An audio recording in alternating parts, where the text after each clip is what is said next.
Okay. Om Guru Brahma, Guru Vishnu, Guru Devo Maheshwara, Guru Sakshat Parbrahma, Tasmai Shri Guruve Namaha. Om Bhuvaswaha, Tatsavitruvarenyam, Bhargo Devasya Dhimahi, Dhiyo Yo Nah Prachodayat, Astoma Satgamya Tamsoma Jyotirgamya Mrityurma Amritam Gamya. Om Sahna Bhavatu Sahna Bhunatu Sahaviryam Karvavahi Tejasvinav Dhitamastu Ma Vidvishavahi. Om Shanti Shanti Shanti Om. Mantra number 41, page number 133 from this Ved Panchashati book. And this is from Yajurved. Antah shartihi rochnaseh pranat panatihi vyakhan mahisho divam. शरीर के भीतर प्राण और अपान नाम से दो दिव्य तेज विचरते हैं. प्राण और अपान को एकत्र करने से भीतर ही एक समान सूर्य समान दिव्य ज्योति प्रकट होती है, जैसे बिजली की दो तारों के मिलने पर विद्युत. उस दिव्य ज्योति को योगी लोग कुंडलिनी उद्वोत का नाम देते हैं. अतः इस मंत्र में प्राण और अपान को अभ्यास द्वारा परस्पर एकत्र करने की शिक्षा है, जिससे शरीर को भीतर दिव्य तेज के दर्शन हो. Okay? And there is no magic about it. If you do the asanas, you do the mudras, you do the pranayam, it will happen spontaneously. Pran or apan. Okay? So if you think that I haven't taught you this technique, if you practice what you've been doing or whatever I have taught you, this will happen. You remember yesterday, I don't know how many of you were there after the class. My niece, she told me. She said, Mausi, what is this? I saw the light. This is what that light is. शक्ति एक प्राण है, दूजी जान अपान.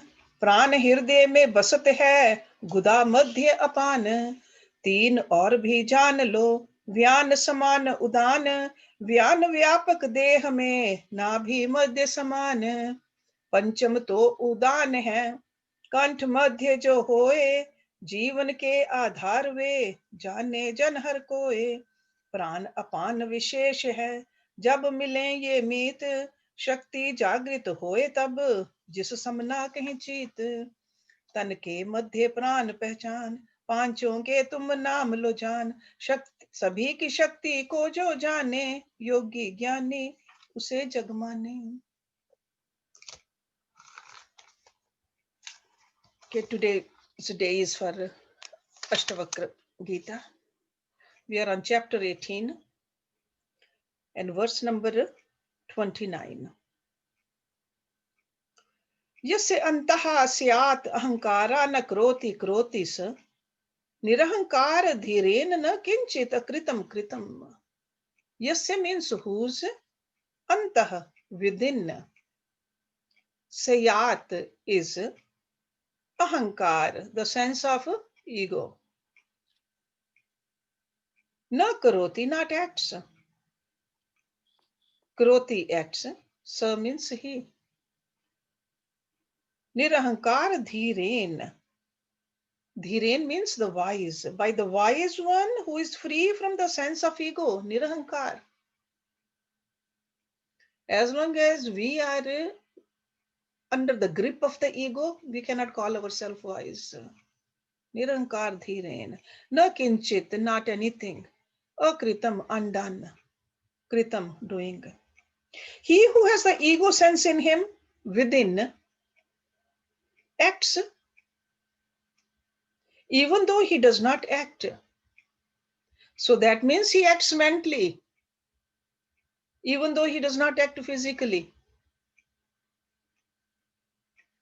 Surely the wise one who is free from the sense of ego does not act mentally, even though he acts physically. So the doership is gone. The wise person knows I am not the body. Just like I was telling you those three powerful ideas. I am separate. I am separate from the body. Okay? So the wise one who is free from the sense of ego does not act mentally, even though he acts physically. So this kritam and akritam word, understand it properly. Because all actions, they spring from a person's ego and a person's egocentric desires. A person who is conscious of his separate individuality. So if we are conscious of it, then we really see who is acting and who is not acting. Okay. So that's why he's saying he acts kroti sa. So the wise person who has conquered his ego is always reveling in the Atma. Always. Never ever forgets who I am. So not acting at any time. Even when we see that person doing some work, that work is done in a field of seva. Visibly functioning. Or he could be sitting quietly also. But always reveling in the self. That is a wise person. So that's why it said that sage is beyond both action and inaction. Because he has transcended the equipments. Equipment means the body and the mind. He is beyond the influences of the pairs of opposite. Okay? So in that sense, when we say that a sage cannot do anything wrong, because he is free from ego, no myness and mineness. He acts from a point above the moral level. He's this kind of a personality, very vision is universal because he sees Brahm everywhere. So all the actions, they have a fragrance of the universal love. Okay, for the benefit of others. The qualities of his actions are the standards by which the world determines its sense of dharma, the righteousness. That's why we say that whatever our guru does, I want to just only copy it. It's easy. Why write a new journal for myself? I always, whenever I need to decide something, I close my eyes and just connect my mind with my guru's mind. I say, what would he do in this case? Answer comes very quickly. Because if I use my own intellect, it's limited. If I use my own experiences, it's limited. Guru's mind is connected with God. Universal mind, universal intellect, godly, full of love. So the answer which comes is always right. Okay? So when a person performs in the outer world with a heart that has no ego, he does not work. He merely acts. Okay? It's almost like a spontaneously he acts. Because there's no vasanas. And there's no new creation of vasana either. No more impressions, just doing it because I'm supposed to do it. So such actions are to be considered as inactions. Akaram. Okay? Or we can sometimes call it actionless action. Okay? Actionless action. So it's acting, but no impression at all. It's not because of wiping out the old vasanas and the no creation of the new vasanas either. From that kind of a person. And that's where we are going to. It's not only true for certain people. We all are going there. But we got to learn the technique, follow the path, and keep on doing it. So number 30. Na udvignam, na cha santushtam, akrit sapand varjitam, nirasham gat sandeham, chit muktasya rajate. Na means not, udvigna means troubled. Santushtam, pleased. Akrit, actionless. Spand varjitam, free from spandan, that means the fluctuations. Nirasham, desireless. Gat sandeham, purged of doubts. Sandeh, gone are the doubts. Chittam, mind, muktasya, of the liberated one, rajate, shines. The mind of the liberated is neither troubled nor pleased. It is actionless, free from fluctuations, desireless, and purged of all doubts. So this kind of a yogi, a person, a wise person, a rishi, whatever you want to call him, has directly experienced the self. So that's why he's awakened to his pure consciousness. So that's why he is free from desires, the passions, attachments, ego. So he kind of emptied himself. See, we are full of these things. We are full of desires. We are full of ego. So he has emptied himself in the within. He acts because he lives in a body. But when he's acting, he's doing his, whatever he's doing is not troubled by any passion, udvignam na udvignam. Because he is free from love and hate. We get disturbed by, I like to do it, I don't like to do that. Or sometimes even say, what will others say? Or are they watching me or not? Will I get appreciated or not? He's not concerned about it at all. He has no attachment. So that's why he is content. He doesn't have to worry about his contentment. And pleased. Not from the ego's point of view, but he is just pleased, not from the action, but pleased in connection with the ultimate. So no ego in him, he is actionless, akarta. And he is free from fluctuations, spandvarjitam.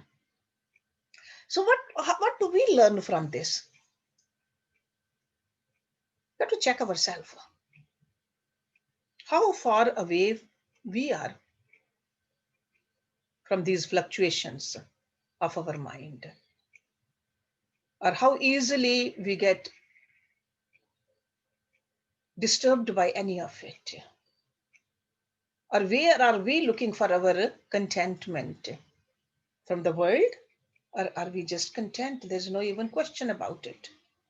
Okay, so this person has gained all that is to be gained and is fullness of his supreme fullness. That's why he is desireless.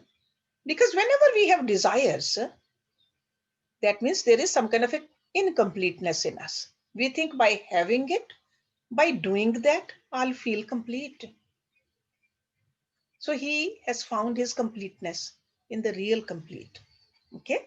So, and then at the end he says, because of this experience, personal experience, he has no more doubts. It's not somebody else's experience, it's his own experience. When it becomes our experience, the doubt is gone then. Where is the doubt? So that's why he says, Gata Sandeham. All the doubts have been removed. Because he knows that he is the nature of absolute self. Okay? So all these terms, we should understand them in the right meaning. Number 31. Nirdhyatum cheshtutum va api yat chitam na parvartate nirmitam idam kintuhu nirdhyayati vicheshtate. Nirdhyatum, to meditate. Okay? So it's like a dhyan. Cheshtutum, to act. Va means or, api means also, yat chitam, whose mind. Na parvartate. Na means not, parvartate, engages itself. Nirmitam, without any motive. Idam means this, kintu means but, nirdhyati, meditates, vicheshtate, acts. So the mind of the liberated one, over here liberated means liberated while living. A yogi who is united with the ultimate. The mind of the liberated one does not engage itself either in meditation or in activity.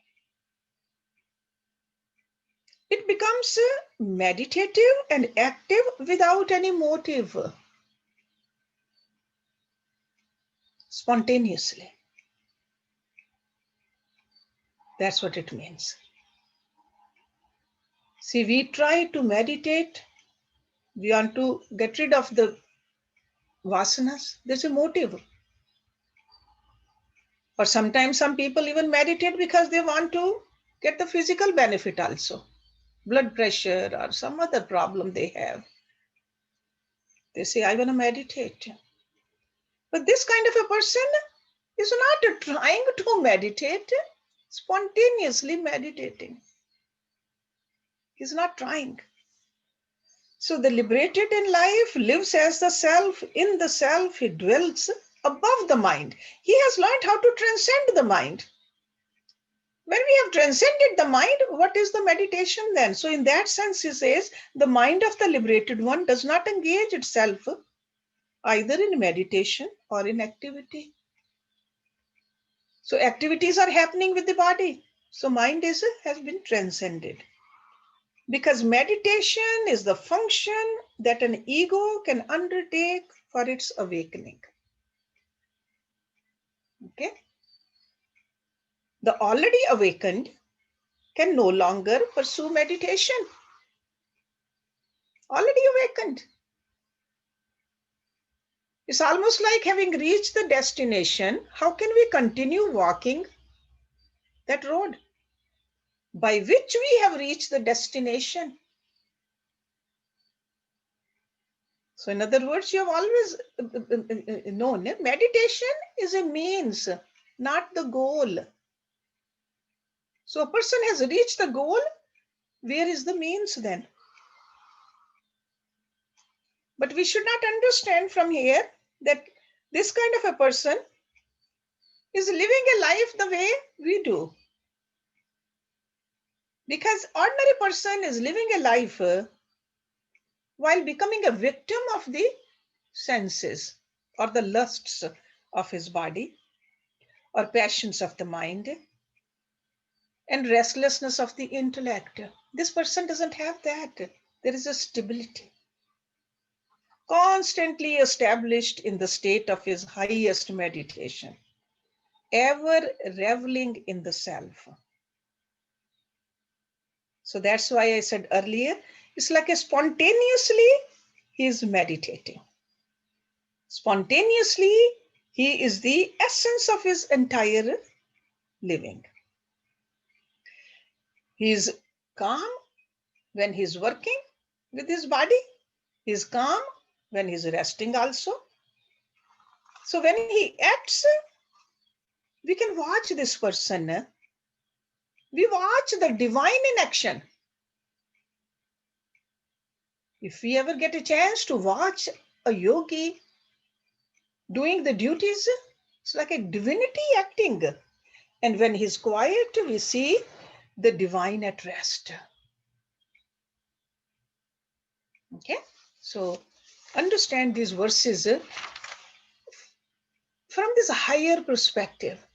Maybe we have not tasted it yet, we have not reached there yet, but he is giving us a glimpse of it, so that if whenever we reach there, we'll know that, yeah, this is the right thing. This is what we have been working for. Tatvam yathartham akarnyehe manda prapnoti moodtam athva sankocham ayati amuda ka api moodvat. Tatvam, truth, yathartham, real. Akarne, hearing. Mandaha, the unintelligent person. Prapnoti gets moodtam, confused. Athva means or. Sankocham ayati, withdraws within.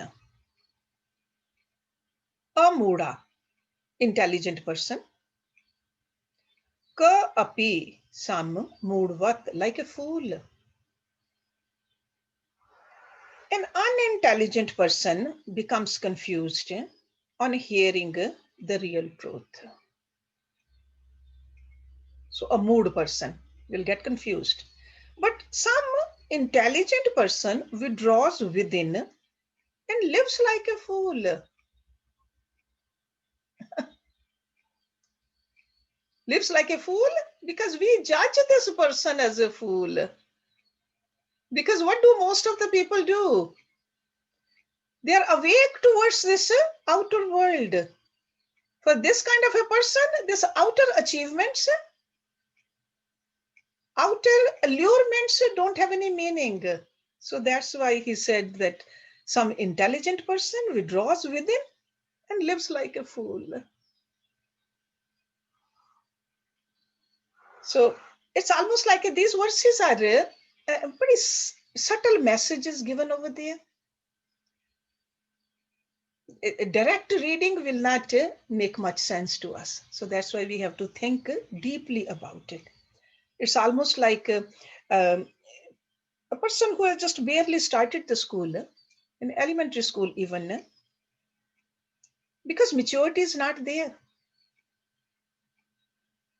That person will get completely confused. If you start teaching the Einstein's relativity theory, but the same theory will make sense later on, but to a young person it will not. So this verse is something like that. Somebody is a beginner, we say that, yeah, intelligent person lives like a fool. So the person will say, I don't want to become intelligent then.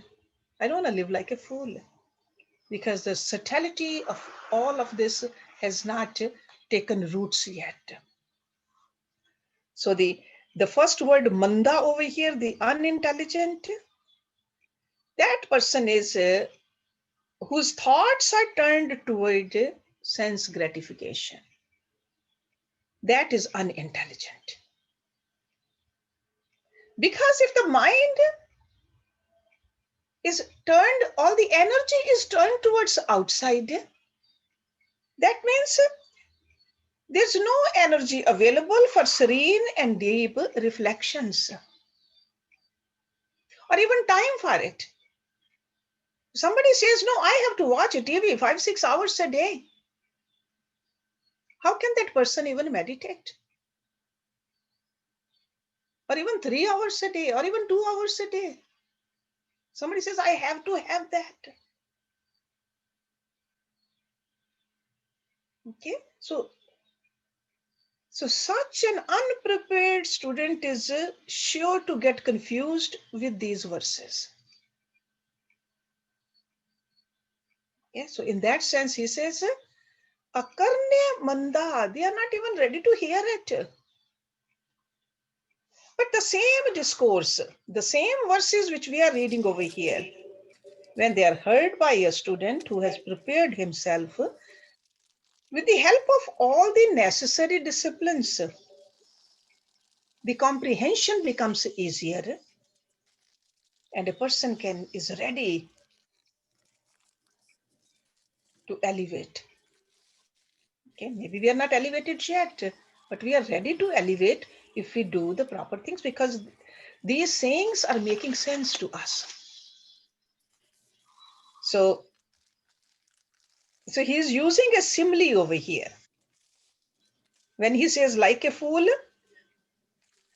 so this wise person is not a fool, but like a fool, because he's incapable of taking any activity in the outer world. Doesn't want to, no interest there. So other people will say he's like a fool. He's ever an idler.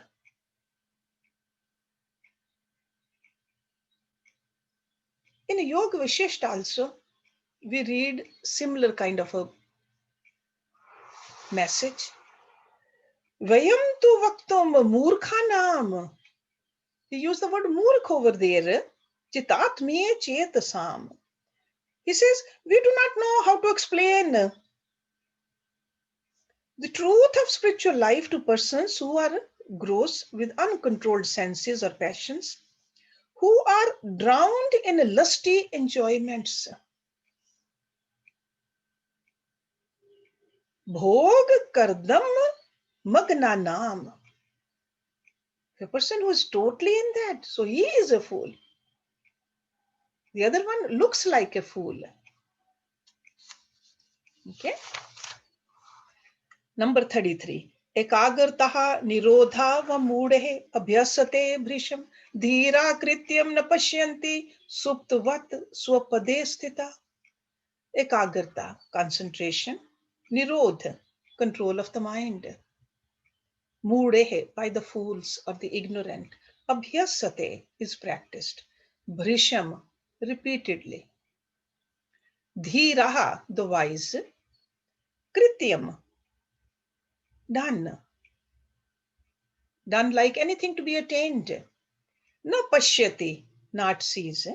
Suptavat, like a person in sleep. Swapade, in one's own self. Sthita, abiding. The fools constantly practice concentration and control of the mind. The wise, abiding in his own self, like persons in deep sleep, do not find anything to be attained. So over here in this verse, fool is used to indicate those people who are still conscious of their body and mind, in whom the ego is very aggressive. That is a fool. So he's conscious of his body and mind, and in this ego state of consciousness, he practices self-control, but still he's a fool. So he's not saying that don't practice, but he's saying it in relation to the person who is wise. Okay. So the liberated in life, already reveling in the own self, his ego has been driven out. Nothing more to be attained. Goal has been achieved. It's like, that's why he uses this analogy here, like a person in deep sleep. A person who is in a deep sleep doesn't need to go to sleep. A person who is awake and wants to sleep will have to make an effort to sleep. Okay, so deep sleep. So just like that, he has already reached there. So liberated sage lives in a world of his own,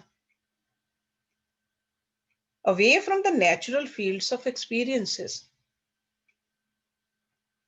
ever awakened to the infinite self. That's why for this kind of a person who is awakened to the highest,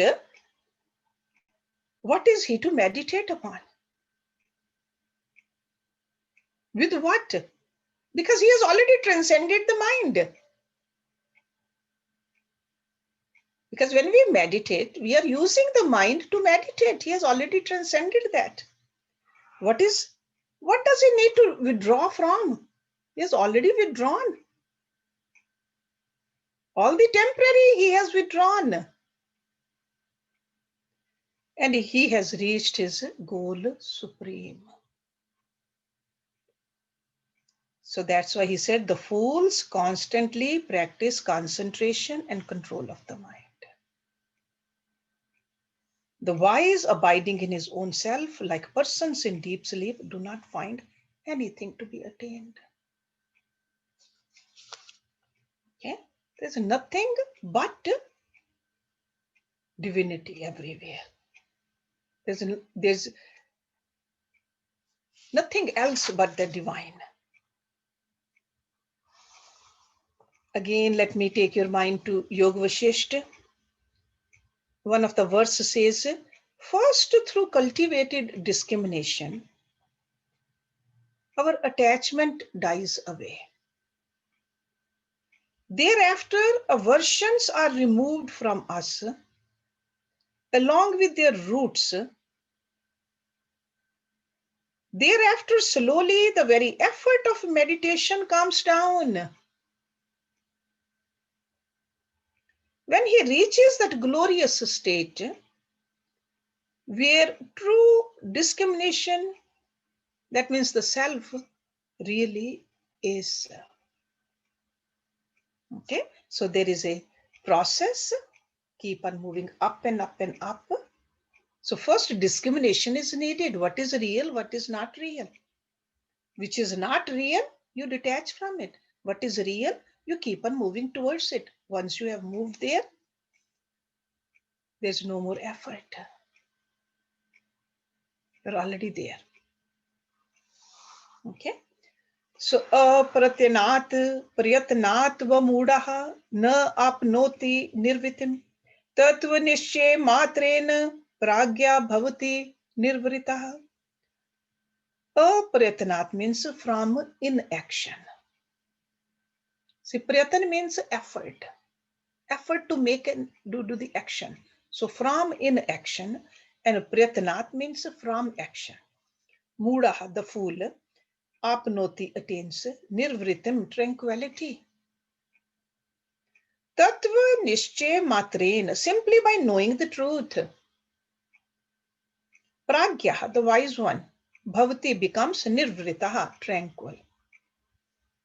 The fool does not attain tranquility either by action or by inaction. The wise one becomes tranquil merely by knowing the truth.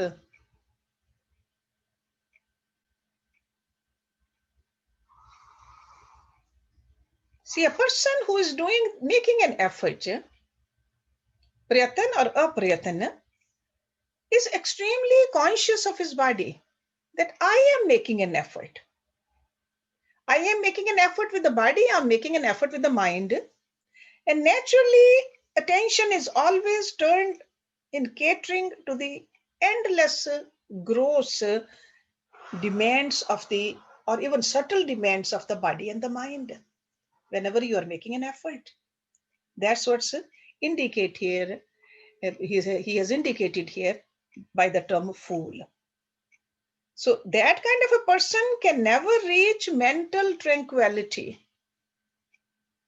either by doing actions or by suppression of them. Not doing means suppression. Apratinath. Or even the suppression of the desires. So, but who has eliminated his ego, purified his mind from the vasanas? That kind of a person has cultivated a mind which is ready for an actual flight upward. So just do not get thrown off by this term prayatan. Any activity which is prompted by desire, that is a prayatan.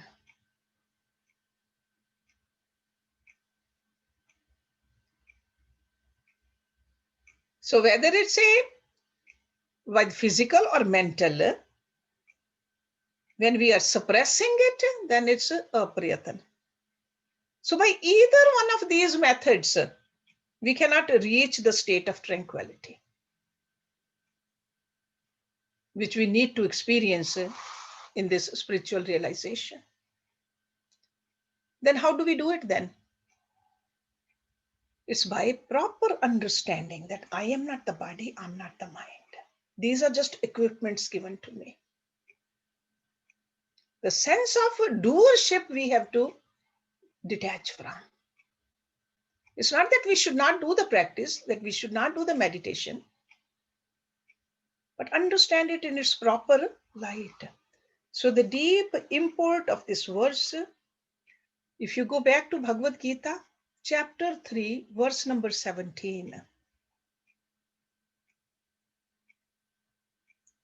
Over there, Lord Krishna is very carefully, he is explaining the bliss of the self-realized, where he says, it's not due to any forced and artificial suppression of desires. This verse says, the man who rejoices only in the self, who is satisfied with the self, who is content in the self, alone for him, indeed, there is nothing more to be done. Try to study this verse again. So all our sadhana should take us towards this level. Contentment in the self, by the self. Not I have done so much, I have achieved so much. This contentment, this joy, this bliss, this fulfillment is already there. We've been just looking at it at a wrong place. We think that maybe by doing something or by suppressing certain desires, we will achieve something. It's only turning our face around. That's all.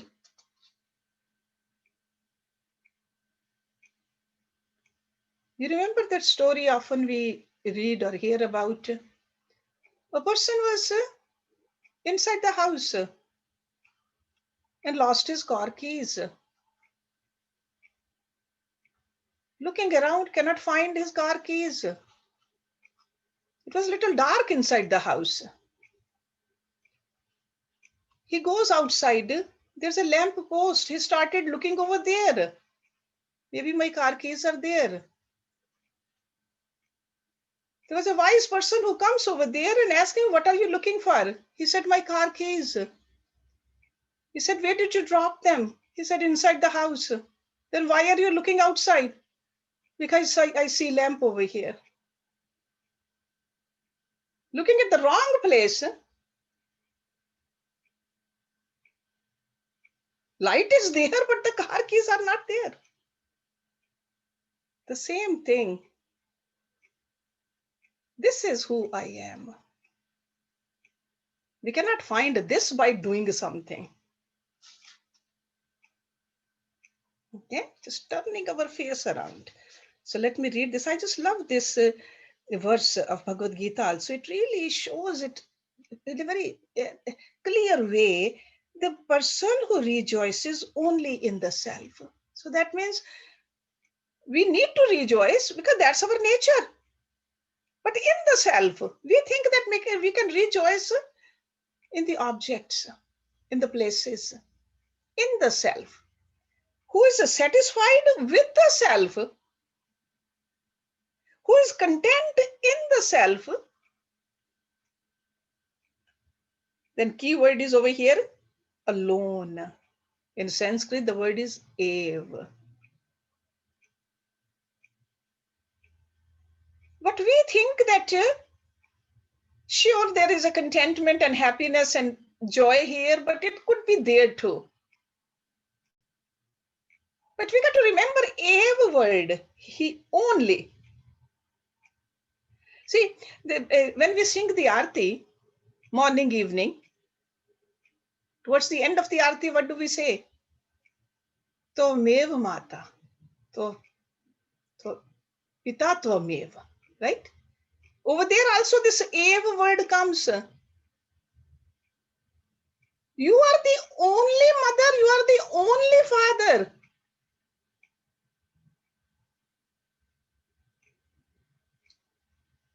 Only. See, there are two words over there in Hindi. He and bhi. So, ev means he. You are the only one. Not bhi. You are also. In our mind, we think it's also. God, you are also joy. And there's a joy in these worldly pleasures also. When we fully realize and understand that it's ev, only, not also. He and bhi, remember those two terms. We use those terms in our everyday language actually.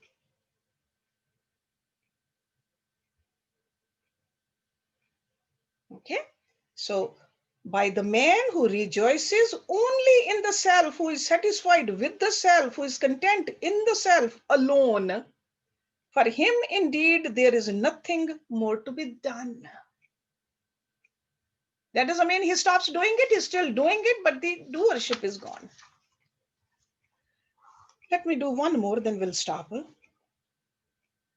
Shuddham buddham priyam purnam nishprapancham niramyam atmanam tam na jananti tatra bhyas parajana.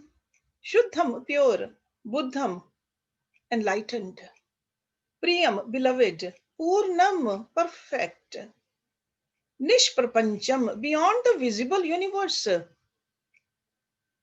niramyam, stainless, flawless. Atmanam self, tam means that, na jananti, not know. Tatra means in this world, abhyas para, devoted to diverse practices. Jana means a person. In this world, those who devote themselves to diverse practices do not know the self, which is pure, enlightened, beloved, perfect, transcendental, and stainless. So do not read from this verse and misunderstand that sadhana is unnecessary. Okay, sadhana is needed, definitely, but over here, he's trying to tell us that sadhana is just the means. Sadhana is not the goal. The direct experience of the infinite is the goal.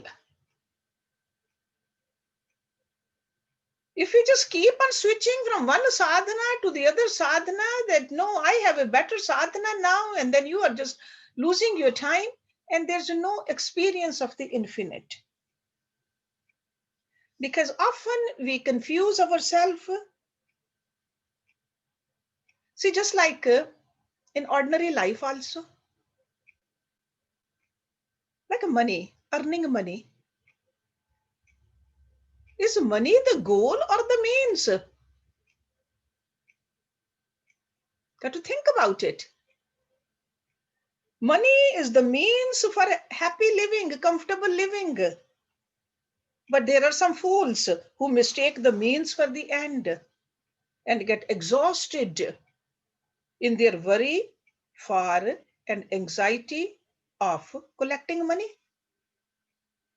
They keep on collecting money, they lose their health also. They live in anxiety and worry, but when they are dead, people say, left a lot of money behind. They don't understand properly the difference between the means and the end. So this great Rishi is telling us that do not, in your spiritual life also, be such a miserable fool. The various practices of devotion to the Lord, service to the society, study of the scriptures, reflection upon the truths, and even the meditation he talks about. The discipline of meditation, they're all means to awaken ourselves from the dreams of the ego and realize our true nature. So that's what he's telling us. This is almost a warning to the higher meditators. And this warning is very appropriate, very necessary. You know why? Because this dialogue is happening with those two people. Great sage, Rishi Astavakra, and equally great student, King Janak. Just remember that. Who is telling whom and which level they are? So that's why this discussion is at a very high level. So the beginners should not get confused with these. They say, no, he says that those sadhana is all useless. Meditation we should not do. No, he's not saying that at all. He's just bringing our attention towards the goal and do not get lost in the means. Practice is needed. Okay, so we'll stop it here and continue next week. I hope you are studying before the class and after the class also. So just like when you went to schools and the colleges, what did you do? Homework was given. We always studied at home also. So the same thing I would like you to do, study a little bit so that it gets absorbed a little better and ultimately makes a big difference. We move towards the goal closer. Okay, so but this chapter is a long chapter, very deep chapter. If you want to make your own notes, try to make your notes. Try to see if it's making sense or not. Or some places, if you are a little confused, we can discuss also. Okay, so I'll stop moving ahead in this chapter. And if you guys have any questions, comments, let's discuss that. And at the end, I don't know whether somebody wants to sing today. If somebody wants to, let us know. Neeru has a question. Neeru? Yes, Neeru. Yeah. Harshji, mood or vimood? Yeah, yeah. What is the difference? Fool ho gaya, fool. Huh. Okay, so we would normally, who's not a fool. It also depends where it's written, which verse you are discussing it. Actually, मैंने थोड़ा chapter पढ़ा था पहले, so Uh-huh. I got confused between some places he is saying mood is the fool. We know that mood mate. Yeah, sometimes the mood word is used for a very deep fool also. So We mood. Yeah. So it depends what is said before that. Okay. Yeah. So it has double meaning. It Double can meaning. Yes. both ways. Yes, definitely. Is it? Is it not too much? Extremely mood? It could be that also. It could be that also. Very much fool also. Like every little part. Like asakti, the same way. Yeah. Yeah. So again, it depends in which context it is being said. Yeah, because the same thing happens with that V thing, Vishesh. Vishesh. Versus, and sometimes the V means without. Yeah, sometimes without, sometimes that means it's Extremely. a lot. It's like a higher. Extremely. Yeah. Yeah. Sanskrit language is like that. We got to know some rules and then at the same time see in which context they are talking about. Right. Okay? Yeah. Raj Mittal. Thank you. Namaskar, Hershji. Namaskar. Question actually, from the first one you were reading about pran and apan. Oh, from the this word- book. Yeah, the word apan, what does that mean? And is that given more in Patanjali or where to read? No, this is in all the yogic scriptures they talk about it. Apan is outgoing breath is called apan. It's Outgoing. like that breath which helps to throw the things out, Okay. like a excretion, Okay. or even the like a sperms and the eggs, Okay. or at the time of the baby's birth.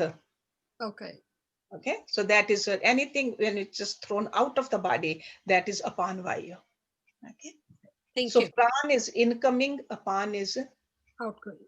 outgoing. So in Patanjali, they had said to do like soham Yes, or anulom vilom or yeah, right, yeah. so Yeah. as in and ham Yes, as. all the yogic texts they talk about pran and apan, the Vedas talk about it, Upanishads talk about it. So basically, according to the functions of these vayus, they have divided into 5 categories: pran, apan. So ingoing and outgoing. Okay. Then called saman. Saman is in the middle, like a digestive. Then there's a udan. Udan is like from here upward. Udna hota hai na, upward. Udan. And then vyan is in all the extremities, rest of the body, in the arms and the legs. That's all vyan. So these are the 5 panch pran, it's called panch vayu also. See, vayu is the air. Air is carrying what? The pran. So there's a panch vayu also, and then panch pran also. Okay, so all the yogic texts, whether they're Hatha Yoga or the Raj Yoga, they talk about it. Okay, Thank you. anybody else? I think we're good for today. Good for today. That's pretty good. Either I did a good job of putting You you did to a sleep wonderful or job. waking you up. Either way, it's fine, right? Okay. We don't have many today, looks like. So anybody wants to sing? Who is the singer here today? Poonam, you want to sing something? Manny's here. Manny's here. Oh, Manny is here? Yep. Unless Poonam is ready. Poonam? We will let Manny ji do the thing today. Okay, all right. Okay, Thank Manny, if you can play something for us.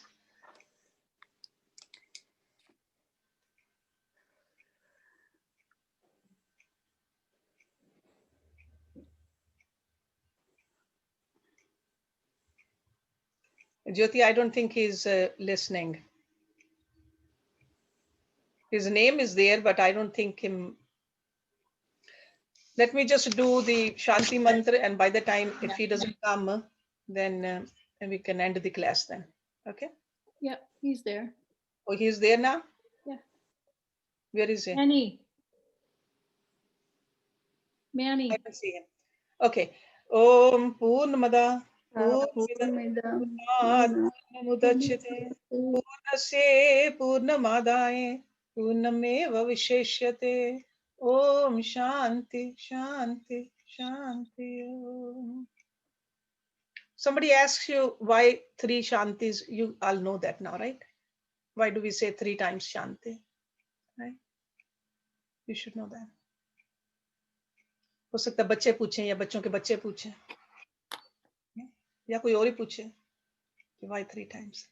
Okay, so I don't think we have any singer today.